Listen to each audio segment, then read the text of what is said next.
We're all here to bring our uniqueness into the world and to bring our energetic traits and personalities and strengths into the world and support one another energetically. So each of the energetic types has particular traits that, work well together.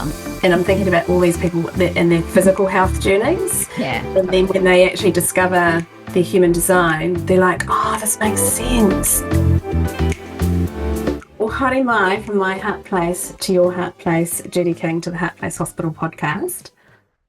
Hello. So excited to be here. Yeah. I always like to look back on our messages, on our messages to see when we first connected, and you're connected like 8 or 9 years ago in a very early situation, which, we've let go of, so it's all good. It's all good. Totally. Yeah. So I really want to introduce you, Judy King. You're a dynamic business coach, inspiring speaker, and founder of Bold, Brave Legacy. With over 20 years of experience, you've empowered thousands of women to build sustainable, impact-driven businesses. Your journey has led you to speak to audiences of over 30,000, train 12,000 fitness professionals, and reach more than 500,000 lives through international TV. Passionate about aligning wealth with authenticity, you blend mindset shifts, embodiment practices, and actionable strategies to inspire transformation. As a business mastery coach, human design mentor, and hypnosis trainer, you help women achieve success that honors their true selves. Through your movement, Richness Without the Hustle, you define success as more than financial wealth. It's about time, freedom, fulfillment, and legacy. So in this episode, we're hoping to explore human design and how reconnecting with yourself, body, and intuition can help reclaim personal power. So join us, everybody, in a conversation with Judy King. Yeah. Yay! And so, like I said before we hit record, was these podcasts.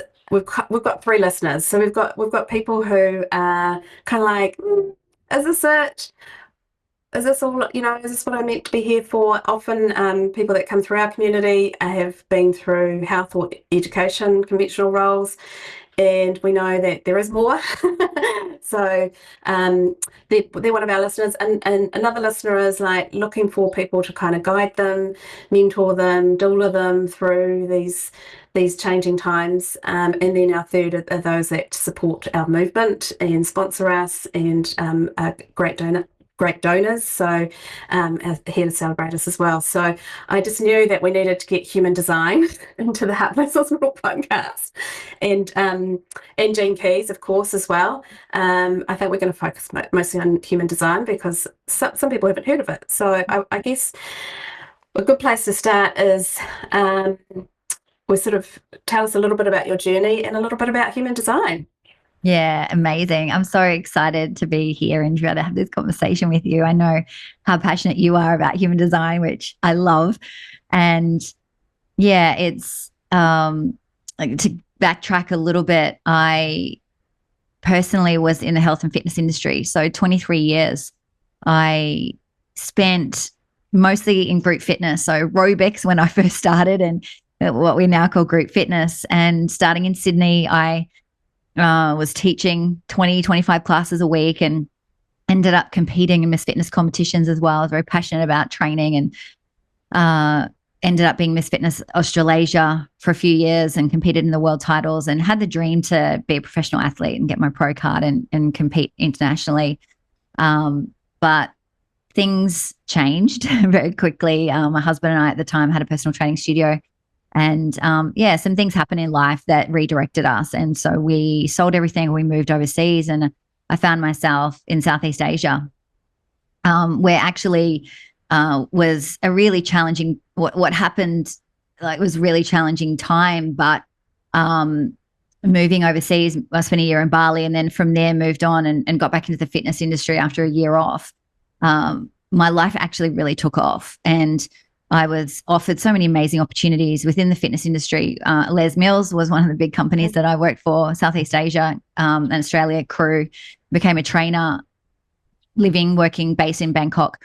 And I got to travel the world sharing what I loved, and training and developing and educating people was like, wow, this is what I'm born for, is how I felt. And I was doing what I loved, being fit, the fitness industry. And not only did I travel and work a lot throughout Southeast Southeast Asia, but also internationally, and was in the DVDs and things with Les Mills, and worked for a couple of other big global companies as well. But that whole journey taught me a lot, because I got to experience the life that I wanted and that I dreamed of and was so passionate about. And yet, as I evolved and grew and I started to work more with higher level, like training and developing presenters and trainers and things in that industry, I realized how much of the work that we were doing was so much bigger than purely fitness, and became more about mindset and who we were being, and how we felt within ourselves. And especially presenting on big stages and at that level, there's a lot of the inner work that's required to really know ourselves. And so that passion was really within me. That, being better, being the best version of myself has always been a big theme of my life. And kind of like what you'd shared earlier, I thought that was my dream. I thought that was everything that I wanted. And I was living the life that I desired and traveling the world, which I also really wanted to do.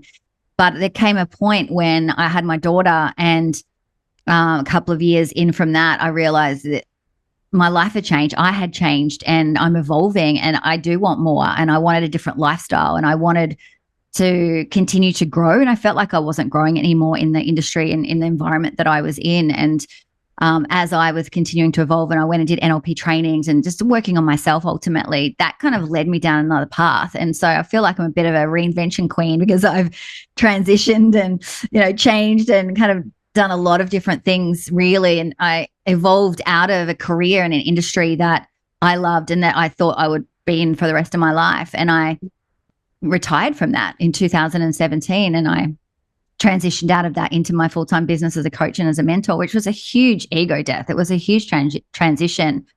And kind of just thinking about, the listeners of, being in the health industry and the changes that you guys have all been through, even over the last few years. Sometimes it can be like our identity is so attached to who we are or who we were, and letting go of that and being able to step into something new. It takes a lot of courage. It takes a lot of that inner work to know ourselves and to trust that the direction that we're heading in is where we desire. And so that was a big, big part of my journey.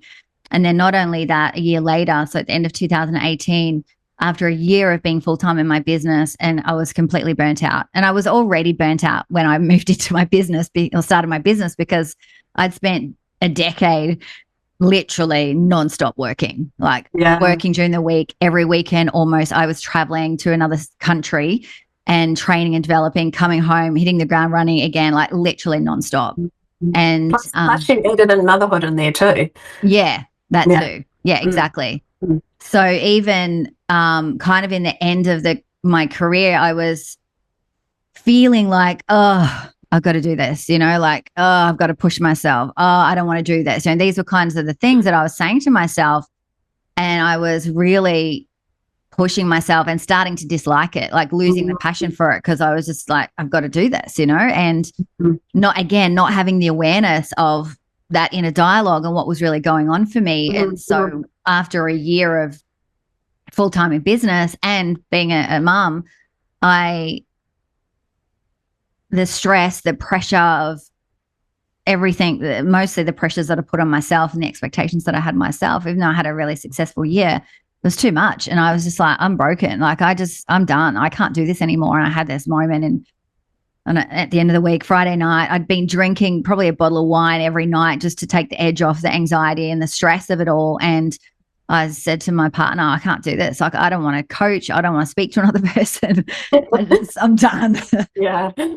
And it was then where I asked my intuition for guidance, and my intuition guided me back to Australia. And I, at the time, was like, that's not what I want to do. Like logically, I was like, no, my plan is 6 months in Spain and 6 months traveling the rest of the world and world schooling our daughter. But yeah, my soul was calling me back to Australia. And after 17 years away, it was a big move. And we came back in November of 2018. And with 4 bags, we'd sent over a few boxes. It was us, and we were like, no idea what we were doing, no plan. It was like, we're just rocking up, and thankfully some family helped us out, and we got to get get our life moving. But that in itself, again, like another transition, another identity shift of this is my home and this is where I'm from. But actually, I don't feel like I'm from here. I felt like Bangkok was my home, and readjusting to life here. First world problems, I'm like, oh, I've got to do my own washing and cook food. And I had a full-time nanny. Like, I've got to do all that now. And I hadn't done any of that for 17 years pretty much. So it was those first world problems but again, a massive shift of identity and grief and all the changes that went with that. And then it kind of made sense too of why I was back in Australia with everything that we went through. With COVID. And then I lost my mum. My ex-husband and my mum passed away at the end of 2021, 11 days apart. So then I was really kind of in the depths of grief and meeting myself in that experience as well. And actually that's when human design came into my world in a really deep way. I'd been introduced to it earlier, like back in 2018, 2019. And when I first looked at human design, I was like, yeah, that's cool. Yeah, I'm a manifesting generator. Yeah, that makes a lot of sense. Like, I love to move fast. I love to do a lot of things. Yeah, that's me. I was kind of like that, and then off to the next thing.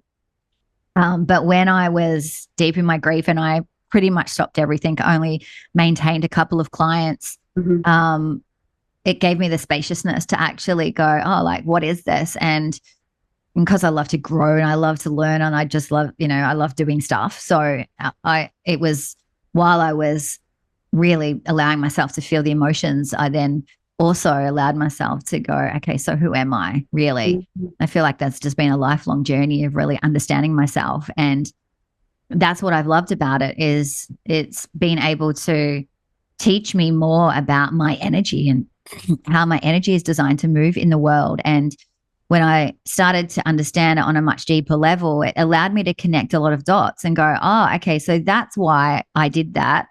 And that's why that didn't work. And that's kind of how I've been. And because every one of us is so unique and we are very different, it also gave me a lot of permission to also go, oh, well, yeah, I'm like that. And that's actually okay. I don't have to make it wrong.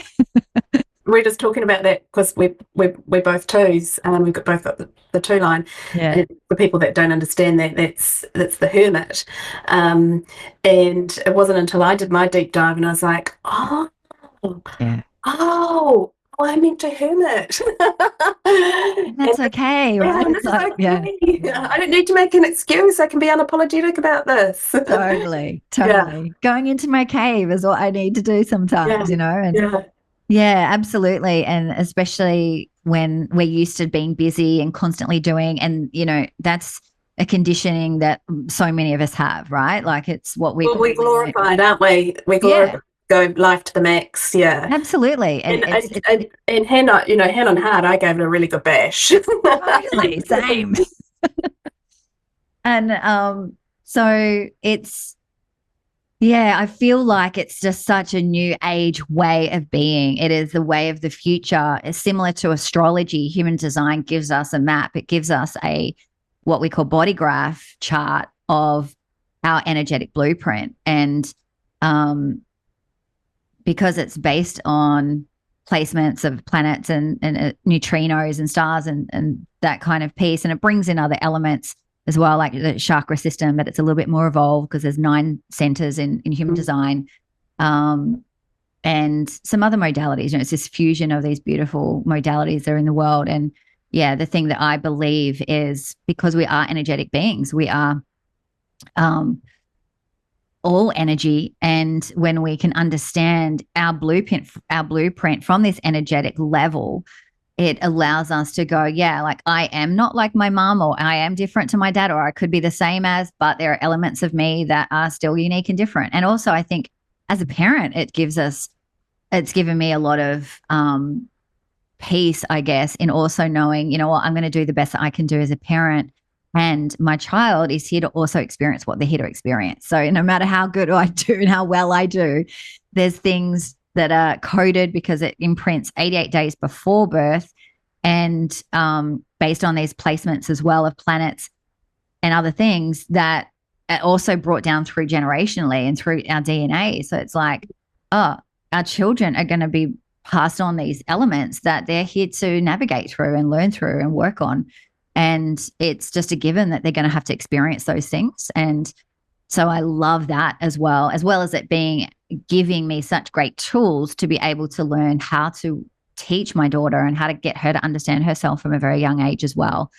And so yeah, it's just really lit up my world. It enabled me to do a lot of reflection as well. So I was able to look back. How have I made decisions in my life? What actions have I taken and not taken, and why did I do things the way that I did, and so on, and use that as a reflection tool, even in growing my business and going, okay, so that's not worked. That's not serving me, because then I hit burnout again. And I've had basically still working with chronic adrenal fatigue, which was a flow on effect from 2018. And then again in 2021, I was like, my body was screaming at me to stop. And so just really, yeah, being able to understand myself on so many different layers. I don't know what I was saying, so I've changed topic, but basically I'm just sitting here going, me too, me too, me too. Yeah. I think what I was trying to say was just the understanding of how I can do things better. How can I do things in a way that supports my health, that supports my body, that supports me to create sustainability in my life and in my business, and not just be reactive and kind of like be flighty and be in the chaos, because manifesting generators can be very chaotic. And it's like when we're not aware of how that kind of shadow side, or the disempowered, let's call it, way of being can run, then we can operate very much in that low expression, or the low level of consciousness of that energy. Whereas when we're aware and we have the awareness of it, and it gives us that insight, then we can make new choices and operate more from a place of power. And so that's what it's enabled me to do, and enabled me to slow down and be able to make decisions that are actually in alignment to me, by understanding my authority, which is our decision-making process. And so now the way that I move through life and business is so different. It was very reactive, very much in nonstop, very high adrenaline, very fight flight response. I was literally living in that. And I think a lot of people are, to then go, oh, okay, actually I can move slowly. I can rest. I can be patient. I can create something that's sustainable and not need these shiny objects and quick fixes all the time. And honestly, that's still a work in progress. That's me too. Yeah. Me too. Yeah. Yeah. I just want to keep saying me too. And you know, you've had a look at my chart. My defined areas are very much around that, the feminine side. So for me to show up in my true self and my favorite self, I call it, it's that feminine leadership. It's that and it's literally feeling into the how yeses and the how nos. And once again, it is a work in progress. Sometimes I'm like, come on, let's, because my not self is frustration. My favorite self is satisfaction or success, and so it's a real ping pong ball game, but it's so fascinating. And I've done, my whole family's human design. I even do my parents. I just say, I want to understand you better. I design them, and it all makes sense. It makes so much sense. And you alluded to, like, it connects so much with astrology, gene keys, the I Ching, so much of it. There's so much synergy in all of it. And the more and more, because more, I'm sure you've done thousands now, that people learn and understand and celebrate their human design and walk life in their human design, the more that things are opening up for everybody, and everyone's starting to say, wow, there's abundance, there's plenty, there's more than enough. And the other beautiful thing, I think too, is because we've been for so long been conditioned to do everything ourselves, which is what you and I were doing, and burning out. And now we can find others, so I love finding projectors because I'm a generator. So and I'm just like, can you reflect this back on me? I've got this idea, and I just love the synergy that comes and the collaborations that come through that. And that's what I believe Heart Place Hospital is the umbrella. And we then, because we've all got different human designs, and then we can kind of pick and choose. Oh, actually, I'm really resonating with Judy, or I'm resonating with so and so, to walk alongside me as I start learning what she's already learned, what she's mastered, because I want to master that too, not just for me, but for all those around me. And so many more people are becoming more conscious of the way that they're showing up really affects what's going on around them, and it's kind of like an addiction, really. Well, it is for me. I call it a healthy obsession. Yeah. Yeah. So I'd love if you could go through the different human designs. So for someone who's not familiar with them, that'd be cool if we could do a speed date on the absolutely. designs. Yeah. So we have, Ra'Uru, who downloaded this system, classified them in 4 main types, but I like to say 5 because I'm a manifesting generator, and that's one of the types that gets lumped into the generator. Yeah. Let's just call it 5. But so we've got the generators and the manifesting generators. And so the generators is Jackie, and they're classified as what we call energetic types. And so these 5 energetic types have specific qualities and ways of being that are very natural and easy. And ultimately they're all here to work in synergy. So I'll say, the generators and the manifesting generators are 76% of the population together. Then we've got the projectors, which are around 21%, the manifestors around 7-8%. And then we've got the reflectors. And the reflectors are 1%. So the way that it's like what Jackie was saying, that we're all here to bring our uniqueness into the world and to bring our energetic traits and personalities and strengths into the world and support one another energetically. So each of the energetic types has particular traits that, work well together. It's like, if you think of, if we're going to create a project together and we're going to build a house, let's say, there's going to be an architect, there's going to be someone who's going to plan it out and plan the team and, roll it out. And it's going to be the builders, there's going to be the people that do the work. So it's kind of like that ultimately, is if it's working all perfectly. And obviously in our world, it doesn't always work perfectly like that, but that's how it really is kind of designed. And the generators are the workers. They're the builders. They're here to really move. And because they have sacral energy, and the sacral energy is a motor center. And so that center is the life force energy. And so we have consistent energy there. Hence why the generators can work long and have the endurance and work 8 hours and still be fine at the end of the day. The generators, so then we've got the manifesting generators as well, who are also the doers, slightly different energy in the way that they move through life, though. So it's really the difference is the generators are a lot more sustainable, a lot more have endurance, move methodically. And the manifesting generators are not like that. They're more multi-passionate, multitaskers. They can do a lot of different things all at once and love to do that. And it's not to say other types don't like that as well, but this is definitely a big trait of the manifesting generators, and they move a lot faster. So I call the generators more of the fuel car, that if you want to go from Sydney to Melbourne, then, you take the fuel-based car, because you can drive long distance and you can, fuel up on the way. You don't have to stop for too long. And then you've got the mani-gens that are more like the Tesla. So more of an electric car, probably wouldn't take it all the way there, because you need to stop and plug back in, charge up. It takes a lot longer to do that.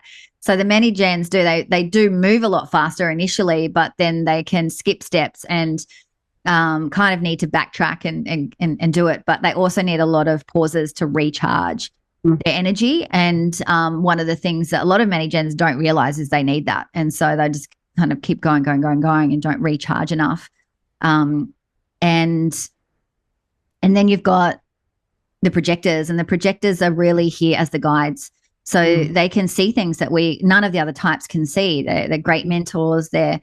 Hence why Jackie was saying, I love having a projector in my life. It's great to have a projector, because they can see the things that we can't see, and they will have their unique perspective on it. They're very effective, very efficient in the way that they move, and they're not designed energetically to be those doers and those builders. They're designed more to come in, say this needs to change, that needs to be better, and so on. And they can still work, of course, and get things done, but it's just from a different way and a different energy compared to the generators.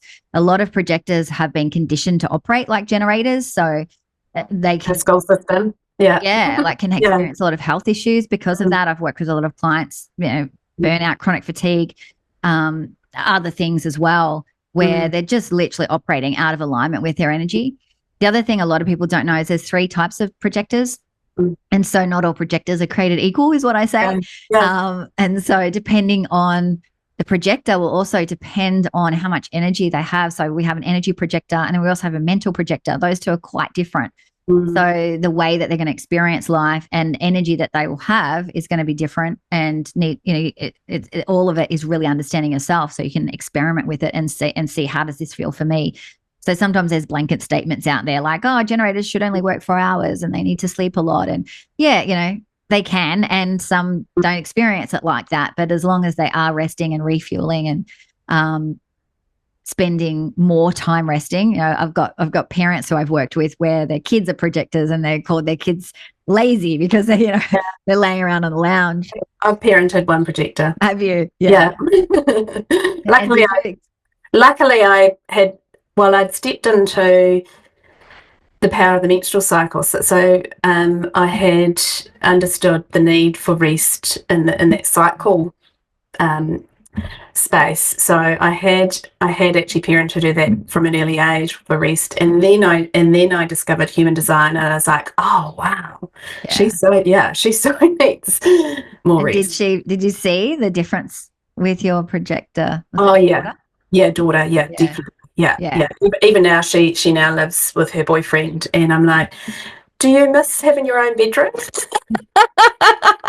She's like, that's a thing. That's a thing. It's a thing. Yeah, totally. Yeah. The projectors also, because they don't have this defined sacral like the generators, they feel a lot of our energy and they can get energy from us, but then they also need that space away, which is what Jack is talking about with having that room. It's like they need that space alone and that time away for that to let go of that energy and to come back into their own energy.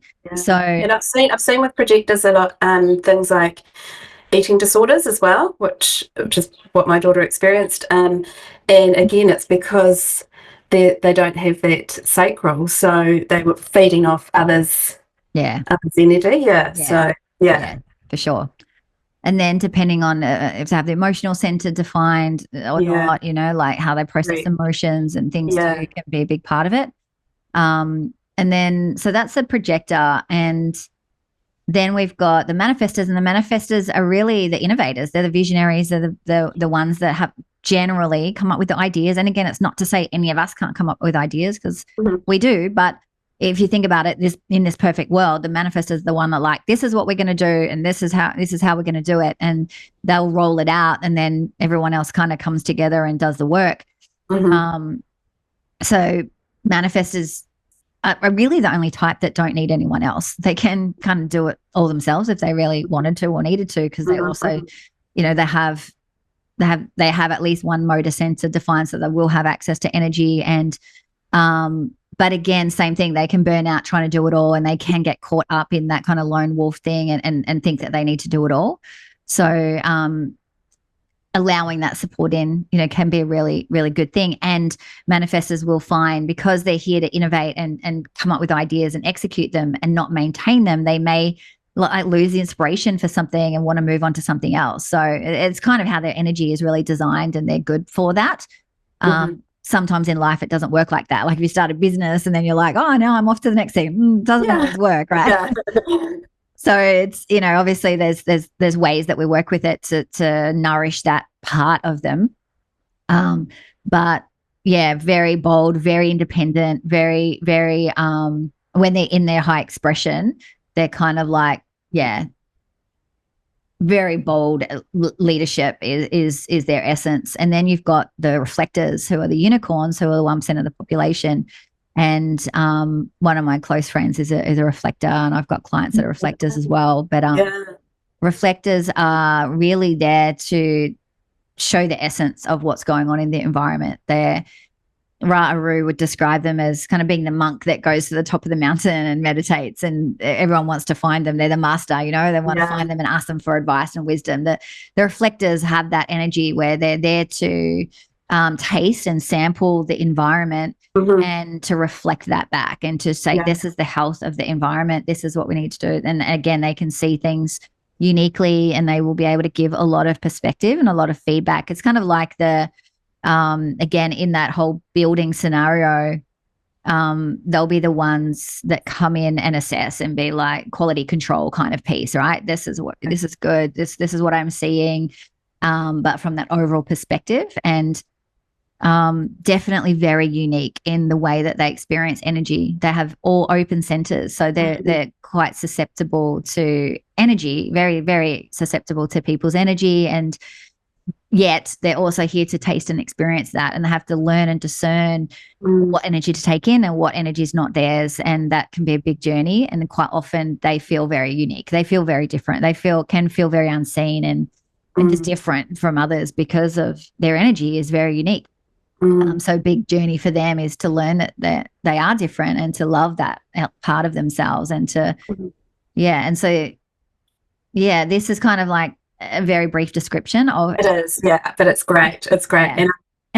And I'm thinking of all these people, all the people I know that are reflectors, and I'm thinking about all these people in their physical health journeys. Yeah, And then totally. when they actually discover their human design, they're like, oh, this makes sense. And So much. I mean, my big vision for the world is that our school system moves to human design, Yeah, I'd love that. because our indoctrination of just bringing through factory workers to be the same, and that there's only one form of success is literally causing a flow-on effect to our health system, which is unsustainable.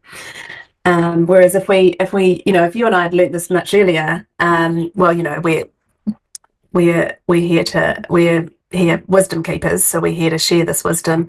Then we could see that we wouldn't have such a need Yeah. for for such huge developments, for such huge health support. The other way that I describe it to people is I talk about a pot plant, and I talk about the manifest is the seed. So they're the idea, the seed. Yeah. The soil is the generator. They hold them all together. Yeah. The water is the manifesting generator.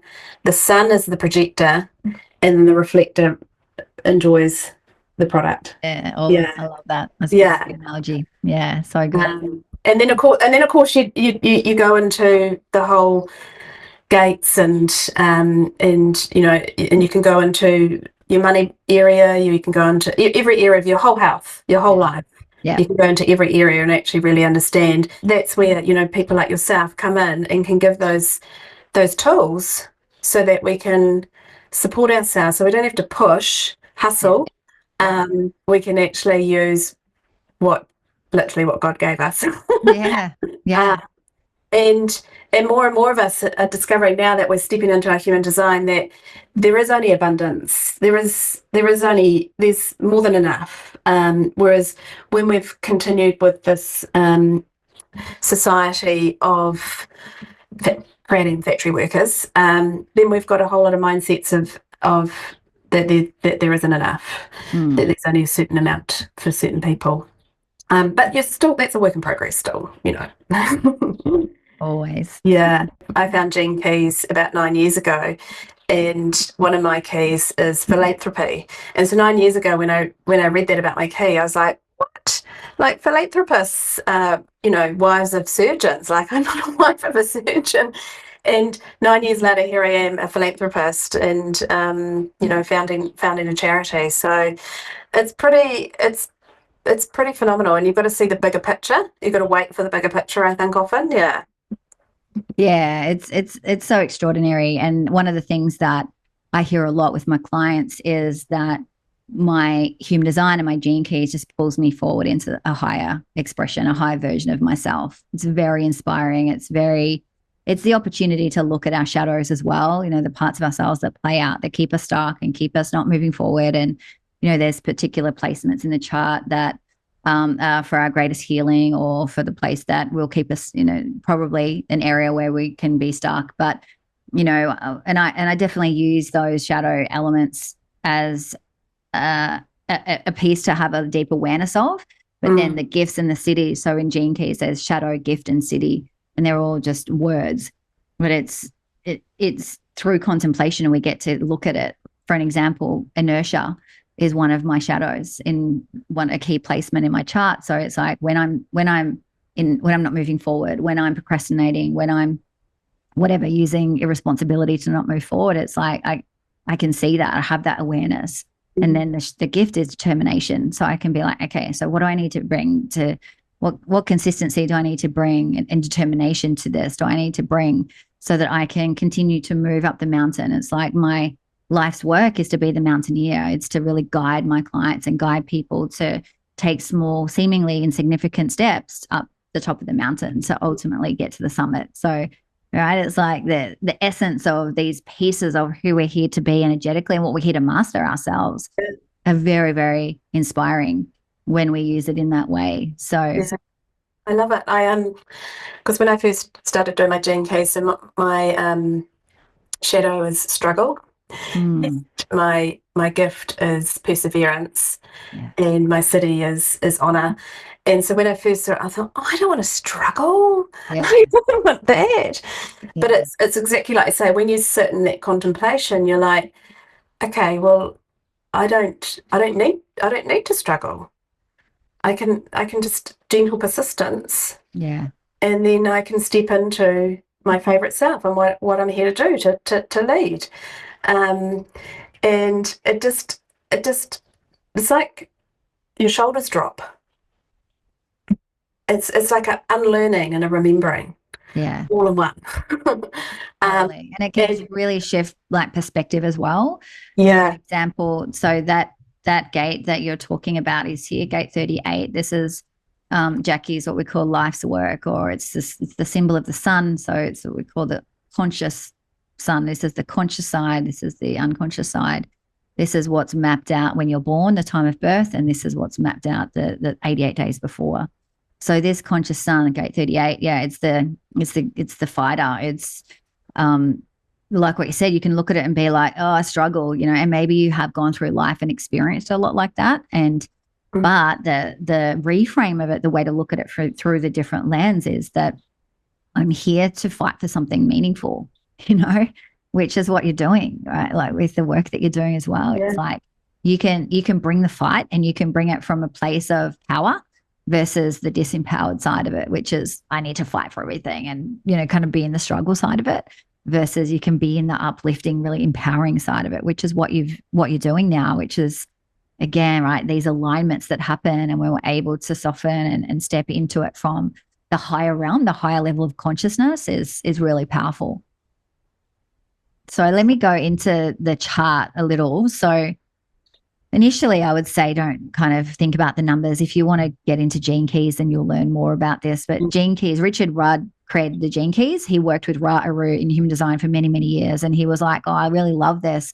Yet I feel like the feminine way of looking at ourselves is missing because human design is a lot more masculine approach because it's very definite. You're a this, you're a that, you're a 2-4, you're a this. Whereas in Gene Keys, it pulls there's a hologenetic profile that you can find, and there's 3 activation sequences that go through the physical body, the emotional body, and then the mental body.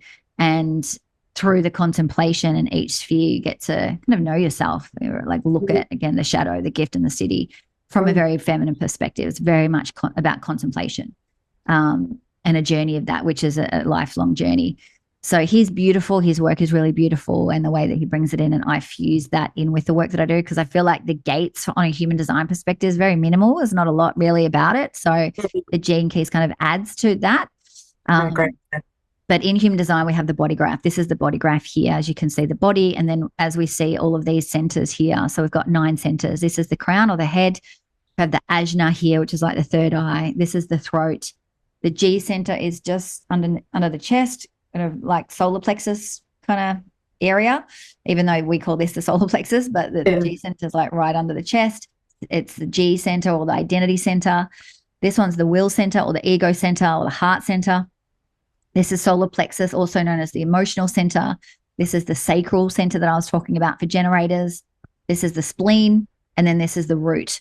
So then we have what's known as open, undefined, and defined. So where no gates are colored in, right? There's no, see how this is colored in down here. These gates in Jackie's head, ajna, and throat has 0 gates defined. Very open in like 4 of your centers is like completely open. And I'll explain what that means in a moment. And then this one has 1 gate defined in the will center. And so this is what we call undefined.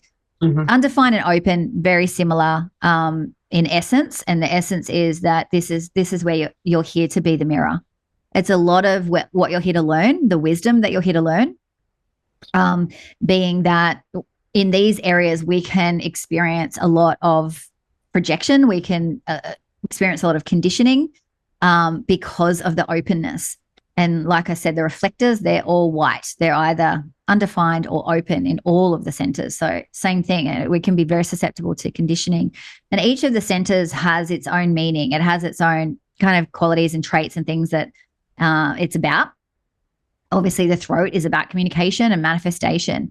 And the other thing too is where we have defined centers, so where they're colored in like this, these are more like our superpowers. It's where we're going to have natural and consistent energy to be able to operate from.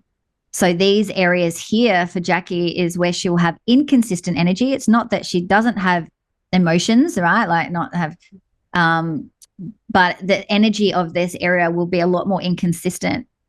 You will tap into other people. And kind of Jackie was saying before, there's going to be people that you're naturally attracted to, mentors, guides and things. A lot of times that can be because of the centers that they have or the gates that they have. So let's say, for an example, if I've got 55 defined and I don't have 39, what happens together when we come into each other's energy, we create this full channel together. So sometimes we're attracted to people's energy because of how we feel in their presence, right? Energetically.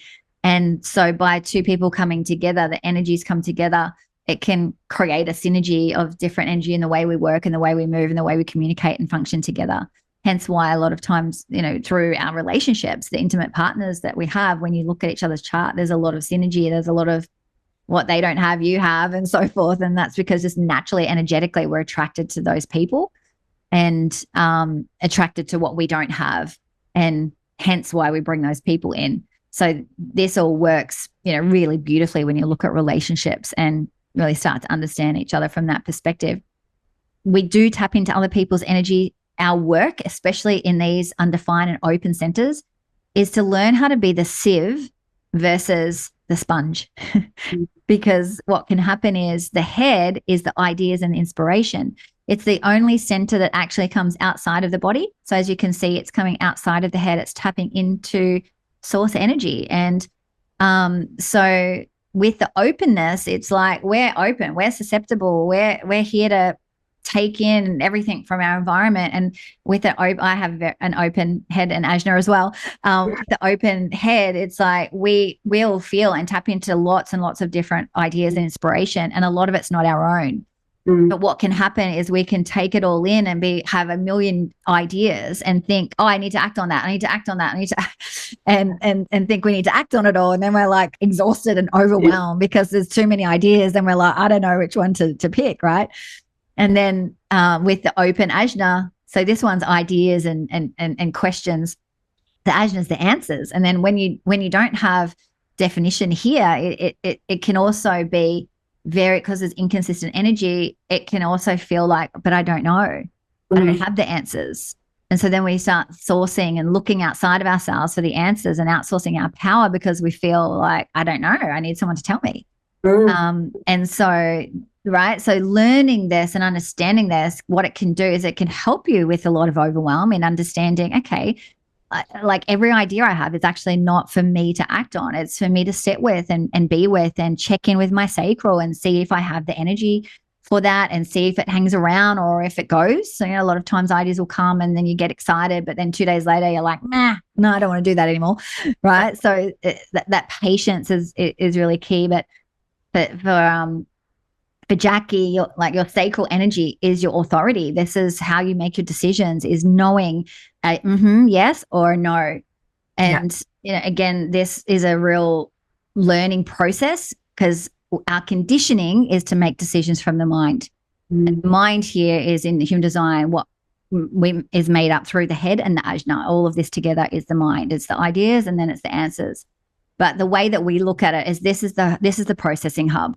This is not the place to make the decisions. It's the place to process the data to then be like, oh, what does my body say? And so it's very body led over mind led. And the majority of us are taught to make decisions from our head. It's huge, isn't it? Is unlearning that and remembering the embodiment. Yeah. And I think it's the way that I model that now is I often get invited to things and I do check in because I've re-taught myself embodiment. And if I don't get a hell yes, then I just say thank you so much. It sounds great, but I'm actually not getting a hell yes right now. Yeah. And I think more and more people are appreciating being spoken to like that with Totally. growth. Yeah, that authentic voice. Yeah. And sometimes it's also about getting more data, right? It's like sometimes at the moment we might be like, yeah, hell yes, but then we realize something's changed or something like, I don't know, maybe you get invited to speak at an event, but then you realize later that the event is for people that are just not your people. So then you go, oh, well, now it's a no. So, and it's being able to honor that. It's being able to kind of give yourself a little bit of spaciousness to make sure you have all the information that you need to get the yes or the no, to get the clarity in that, and be okay with kind of asking more questions as well to continue to feel those hits of yes or no. And that too is really, really important for a generator with a sacral authority, because it's like for generators, once you say yes to something, you're in. I know, right? You want to see it out to the end. And that can be the shadow as well, where it's like, if something's not working. Yeah, I'm struggling here. You're still there trying to plug it out and get it done. Right. It's now not in alignment. And that's, I mean, this is why I just think this work is so important for those people who are leading, who are in the front line of health and education. If we can get them to understand and celebrate themselves, then they can do that for others. It's like when you learn self-compassion, you can just be you easily can be compassionate to others. So absolutely, it's a tag on from that. But I guess what's just so powerful about it is, if we can tap into it early, then we really are gonna reduce the amount of dis-ease and dishonoring and kind of not living in our not selves. It can create a lot of prevention. Like if I just talk about myself for a moment, like this root center, you have a lot of energy here. I'm not. I don't. And so the root center is the adrenals. This is someone who does not have the defined energy here, like myself. If I don't understand that, if I don't understand how my adrenals work and how to nurture them and support them, and if I operate from a disempowered and not self thing, out of alignment with the energy of my centers, what will happen is what happened to me, burnout. And if you think of a lot of people now are experiencing burnout, like for someone like yourself, Jackie, if you were burnt out, like with all the energy that you have here, you'd have to literally completely work yourself into ground. It's a lot harder. I did a good job. Don't you worry, 9 years ago. Right. And it's like, wow, like for someone who's got so much energy here to do that, it's like you have to be so out of alignment with yourself. It's less common, but obviously it can still happen, of course. And then the spleen as well, right? It's like when I have this defined like yourself, it's our immune system. It's our instinct as well. It's health and wellness. And so when we have the definition here, we have quite a strong immune system naturally. But the downfall is we will push through, right? The shadow is we won't listen to our bodies and stop early enough, and then we can get quite sick because we're not listening early enough. Someone with the undefined center here most likely commonly can have a lower immune system, can get sick a lot easier. But again, it's like understanding that so that we can nurture our bodies, nurture ourselves, give ourselves like more, immune system boosting food and things like that to support this. And when we understand, okay, when it's that first sign of I'm feeling run down, I actually really need to stop. I really need to slow down and listen to my body earlier. And so again, it's so empowering because it just teaches us so much about ourselves and how we're just energetically designed. Like I was saying before, these four for Jackie are her superpowers. They're her gifts. She's got a lot of momentum and energy and drive here. She's got this consistent sacral energy. She's got a great health and connection to intuition, connection to instinct, that kind of thing as well. We all do, but like even more so. And then this G center, identity center. It's the center of love as well. And That place hospital. exactly, right? It's like purpose, direction, love. Yeah. And again, like where we have this energy is, yes, we can still have conditioning here, and it's still a big, area to look at, of where we may be out of the high expression, I call it, the high, the most empowered version of this center. We can still operate from low. We're human beings. We all have it, right? Like we can, but it's you have this natural, consistent energy. So again, it teaches you about yourself. You'll wake up, you'll know who you are, you'll know where you're going. I don't have this defined. I'm the opposite. And so knowing too that sometimes I can wake up and be the opposite, where I'm like, I don't know who I am. Who am I today? Where am I going? And but there's a lot of flexibility with that too, in knowing, okay, well, that's just what's life for me today. I don't need to make it wrong, and I can like really support myself. And then the one other thing I want to just talk about here is this emotional center. Sometimes what can happen when you don't have the definition here and you have it very open, like Jackie, is a numbness in this area, because we're here to learn how to be with emotions. I have an emotional authority, and I'm this emotional center defined. I'm a very emotional being, and I'm here to help people with their emotions and to learn and understand their emotions. That's a superpower. That's a gift. Mm-hmm. And Jackie's kind of here to be the mirror back and reflect back, like, these are your emotions. This is what's life for you, and not take it on, right? It's like, again, to be the sieve in these areas of not taking on, and the shadow or the disempowered version of this is taking on other people's emotions and trying to fix everyone and trying to be the martyr and trying to take it on. And yeah, so again, it's like big journeys to really learn how to be with these energies and to allow other people's energy to move through and keep coming back to your own energy. And a great tool that I give every one of my clients, and I highly recommend for every one of you, if you do grab your chart, I call it Serenity and Solitude. And it's really depending on how many open centers you got. So for Jackie, she's got 5. So 5, 10, 15, 20, 25, minimum 25 minutes a day in your own energy, like literally in your own aura. So where you're not taking in anyone else's energy. And what you can do is just be in silence, no podcast, no listening to anything, literally just in your own energy. You can be meditating, you can be weeding, you can be having a shower and just visualizing the water running over you and cleansing out other people's energies. Especially if you're feeling very overwhelmed, confused, all the ideas, it's like, just let it all empty out and let what is actually yours just come back to you. It's a really important, beautiful practice that you can apply today and start doing for yourself. And you don't need to do anything, right? It's like just literally emptying out other people's energy and coming back home to your own energy. That's so interesting, because intuitively that's what's coming in for me this year. And people are saying, what have you been doing? So I'm literally been watching the grass grow. I just want to be in that spot, in that serenity, as you call it. So yeah, amazing. I love that. Well, I know we could go on for hours. I know. I know we could go on for hours, but what I want, as you know, Heart Place Hospital is the umbrella, and I just think it's so important for those people who are in front of our most vulnerable citizens that they understand and celebrate themselves, so that they can understand and celebrate others. And just, we know as energetic beings just how important it is on our physical being, and all this. If we bring this all in, then we can really start creating a sustainable society, that we're not burning out our vital workers, and as society we're all thriving.